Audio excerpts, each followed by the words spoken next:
नमस्कार. कसे आहात तुम्ही सर्वजण? सो मस्त असणारच, कारण आपण एवढे छान छान व्हिडिओ तुमच्यासाठी घेऊन येतो आहेत. कारण आर्थिक साक्षरता हा विषय सर्वांसाठीच खूप महत्त्वाचा आहे. आपल्या आयुष्यामध्ये आर्थिक बाजू ही आपली भक्कमपणे असणं गरजेचं आहे. सो त्यातच हा एक आम्ही आज महत्त्वाचा व्हिडिओ घेऊन येत आहोत. तर आपण या पहिल्या पार्टमध्ये बघणार आहोत की स्टॉक मार्केट म्हणजे नक्की काय, ते पण आपल्या मराठी भाषेत समजून घेणार आहोत. दुसरा जो पार्ट आहे यामध्ये की कोणत्या कंपनीचे स्टॉक्स आपण घेतले पाहिजे किंवा कोणत्या सेक्टरमध्ये गुंतवणूक केली पाहिजे ते बघणार आहोत. आणि तिसरा सर्वात महत्त्वाचा पार्ट म्हणजे 10 लोकांपैकी 3 ते 4 लोकांना स्टॉक मार्केटचा फायदा का होतो, यामागचं रहस्य काय ते जाणून घेणार आहोत. त्यामुळे हा व्हिडिओ शेवटपर्यंत बघा आणि चॅनलला नक्की सबस्क्राईब करा. आपण स्टार्ट करूया पहिल्या पार्टला. स्टॉक मार्केट म्हणजे काय आपण सोप्या भाषेमध्ये समजून घेऊया. जसं आपण एखाद्या मार्टमध्ये जातो आणि तिथे बघतो की आपल्याला सर्वच वस्तू एकाच छताखाली मिळतात. कोणतंही उदाहरण घ्या, फॉर एक्झाम्पल आपण डीमार्ट घेऊया, तिथे आपण शॉपिंगला जातो तर सर्व गोष्टी आपल्याला एका छताखाली मिळतात. असे अनेक मार्ट आहेत. सो तसंच स्टॉक्स मार्केट हे सुद्धा एक मार्ट आहे की ज्याच्यामध्ये वेगवेगळ्या कंपन्या वेगवेगळ्या सेक्टरमध्ये इन्व्हेस्टमेंट करण्यासाठी सर्व कंपन्या एका छताखाली मिळतात. यालाच आपण स्टॉक मार्केटमध्ये म्हणतो. पूर्वी जर समजा एखादी किंवा आता सुद्धा एखाद्या कंपनीमध्ये जर तुम्हाला भागीदार व्हायचं असेल तर तुम्ही एखादी पार्टनरशिप किंवा प्रायव्हेट लिमिटेड कंपनी करतात. त्याच्यानंतर त्यामध्ये 3 ते 4 हे पार्टनर होतात आणि मग तो व्यवसाय चालू केला जातो. आता स्टॉक मार्केटला बेनिफिट काय, तर त्या कंपन्या ऑलरेडी चालू आहेत. तुम्ही त्या कंपन्यांचे शेअर्स घेता म्हणजेच काय, तुम्ही त्या कंपनीमध्ये भागीदार होतात. सो या पद्धतीने स्टॉक मार्केट रन होते. आता समजून घेऊया की ज्यावेळेस तुम्ही भागीदारी घेता तर त्या कुठल्याही व्यवसायाला डेव्हलप होण्यासाठी वेळ लागतो. सो आत्ताचा जर स्टॉक मार्केटमधला ट्रेंड बघितला तर लोकांचं म्हणणं असं असतं की सर आम्हाला आमचे पैसे 3 वर्षात डबल झाले पाहिजेत. कसं काय शक्य आहे, म्हणजे त्या कंपनीची ग्रोथ तर तेवढी व्हायला पाहिजे. आता काही फ्रॉड कंपन्या रजिस्टर होतात, ते डबल करण्यामध्ये पैसे लॉस होतात, तो भाग वेगळा. इथे तुम्ही समजून घ्या की तुम्ही एखाद्या कंपनीमध्ये पैसे इन्व्हेस्ट करताय, त्या कंपनीची ग्रोथ फार फार 15 ते 20% वर्षाला होऊ शकते. जर चांगलंच काम केलं त्यांनी 25-30% होऊ शकते. पण जशी त्या कंपनीची ग्रोथ होईल तसा तुम्हाला शेअरच्या स्वरूपात तुम्हाला जो काही बेनिफिट आहे तो मिळत असतो.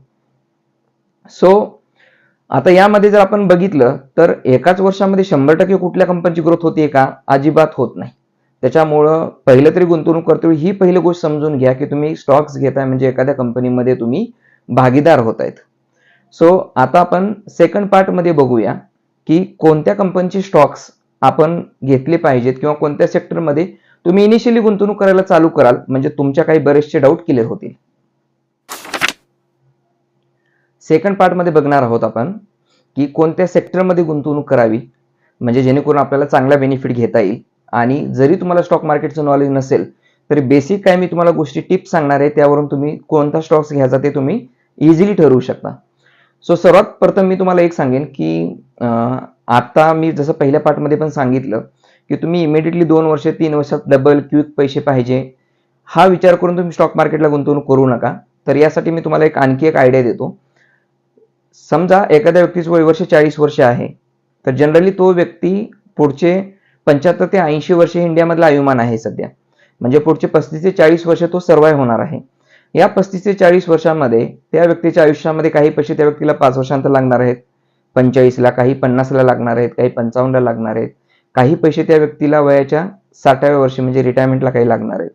तर तो व्यक्ती त्या पद्धतीने स्टेप बाय स्टेप थोडी थोडी अमाऊंट स्टॉक्समध्ये गुंतवणूक करू शकतो. पूर्णही अमाऊंट तुम्हाला गुंतवणूक करायची नाही, कारण शेवटी मार्केट रिस्क आहे. सो हे गुंतवणूक करतेवेळी आता त्यांनी सेक्टर कसं निवडलं पाहिजे. आता उदाहरण सांगतो मी की आपल्याकडे FMCG म्हणून एक आहे सेक्टर की ज्याच्यामध्ये आपण डेली काही प्रोडक्ट यूज करत असतो. आता सकाळी उठल्यापासून आपण काय यूज करतो, तर पहिलं तरी आपण टूथपेस्ट यूज करतो. त्यासाठी कुठली कंपनी आहे? कोलगेट. दुसरं आपण काय यूज करतो, आपण जे काही सोप्स वापरतो साबण ते यूज करतो. तिसरं आपण दैनंदिन जीवनामध्ये जे 4 व्हीलर वापरतो त्या गाड्यांच्या किमतीचे शेअर्स आहेत. ते 4 व्हीलरला वापरतो 4 टायर असतात, त्या टायरच्या कंपनीचे शेअर्स आहेत. म्हणजे एका वर्षामध्ये किंवा 2 वर्षामध्ये आपण पूर्ण 4ही टायर गाडीची बदलतोच. म्हणजेच काय करतो, त्या कंपनीचे प्रोडक्ट आपण बाय करत असतो. अशा अनेक प्रोडक्ट आहेत की जे आपण तुमच्याकडे एखादी स्कूटी बाईक असेल ती कंपनी आहे. सो तुम्ही त्या गाडीमध्ये पेट्रोल डिझेल टाकता, त्या कंपन्या आहेत. सो सांगायचं रिझन काय, आपण ज्या काही वस्तू वापरतो त्या वस्तूच्या जरी तुम्ही स्टॉक्समध्ये गुंतवणूक केली तुम्हाला त्याचा फायदा होतो. आता उदाहरणार्थ बघूया आपण. आता एक एक्झाम्पल म्हणून मी सांगतो, मी इथं कुठल्याही कंपनीचं प्रमोशन करत नाहीये. सो आपण उदाहरण म्हणून बघणार आहोत की MRF टायर ची मी 2002 ची प्राइस जर बघितली तर सरासरी 874 ते 890 रुपयाच्या दरम्यान तिची प्राइस होती. आज त्या स्टॉकची प्राइस जवळजवळ 1.5 लाख रुपयावर गेलेली आहे.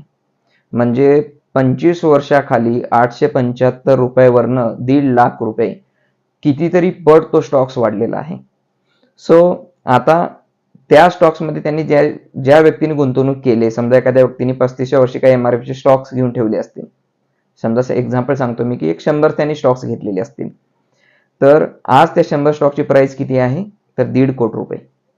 सांगायचं रिझन काय, तर तुम्हाला या गुंतवणुकीकडे किंवा स्टॉक मार्केटकडे लॉंग टर्मच्या दृष्टीने बघायचं आहे. आणि आता MRF टायरची प्राइस का वाढली याचं आणखी एक मी तुम्हाला एक्झाम्पल सांगतो. जनरली आपल्या इंडियामध्ये काय होतं की बरेचसे लोक नवीन गाड्या घेतातच, पण रिसेल गाड्या सुद्धा बरेच लोक वापरतात.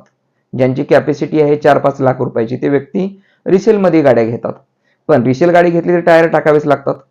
सो प्रत्येक कुटुंबामध्ये जर बघितलं तर ॲव्हरेज आपल्या इंडियामध्ये सरासरी एक 30 ते 40% कुटुंबाकडे 4 व्हीलर युजर आहेत. 40% मी पेक्षा आकडा कमीच असेल, त्याच्यापेक्षा जास्ती अमाऊंट असू शकते. सो तिथे जर तुम्ही बघितलं तर प्रत्येक व्यक्ती 4 टायर बदलतो. म्हणजे नवीन घेणारा व्यक्ती आणि जुन्या रिसेल घेणाऱ्या गाड्या सुद्धा. त्याच्यामुळे त्याचा युजेस जास्त झाला. युजेस जास्त झाल्यामुळे कंपनीचं प्रोडक्शन वाढलं आणि त्या स्टॉकची प्राइस वाढत गेली. तर तुम्ही हा पार्ट अनालिसिसमध्ये घ्या की कोणत्या गोष्टीचा युजेस आता इंडियामध्ये जास्त होतोय, त्या कंपन्यांमध्ये गुंतवणूक करा, म्हणजे तुम्हाला नक्कीच फायदा होईल.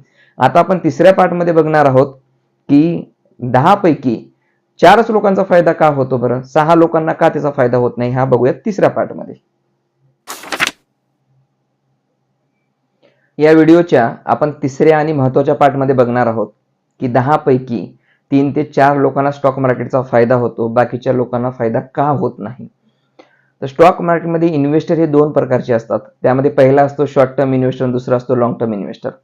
सो आता होतं काय, बऱ्याच लोकांचं मला क्विक पाहिजे, म्हणजे कोणतीही गोष्ट मला आता मी गुंतवणूक केली मला लगेच माझे पैसे वाढले पाहिजे, ही आज मेंटॅलिटी झालेली आहे.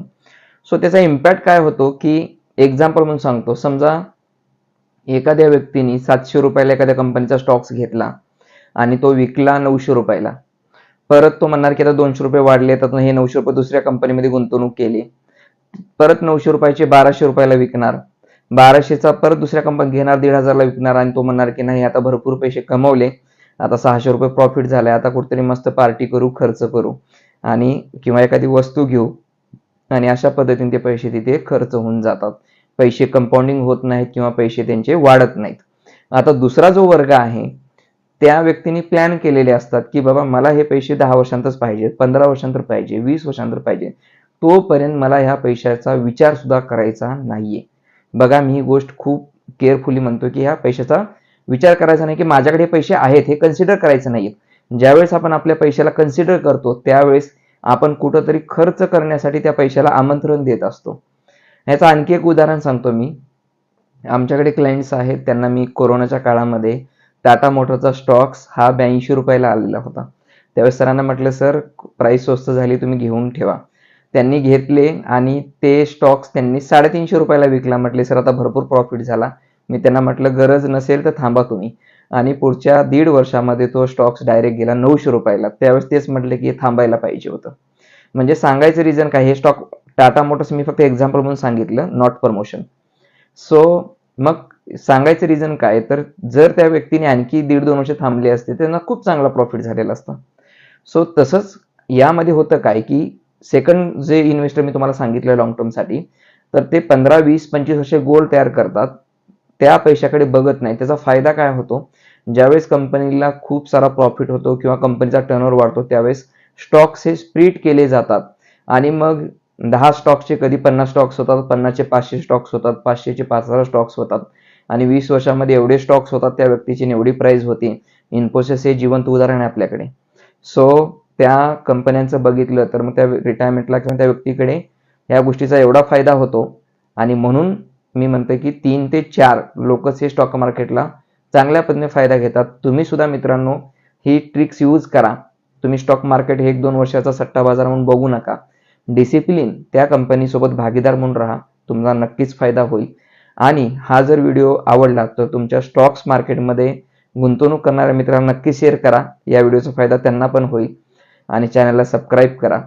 आणि सर्वात महत्त्वाचं कमेंट करा की तुम्हाला यामधला कुठला पार्ट आवडला. आणि दुसरी ही पण कमेंट करा की पुढचा विषय मी कोणत्या सब्जेक्टवर घेतला पाहिजे. धन्यवाद.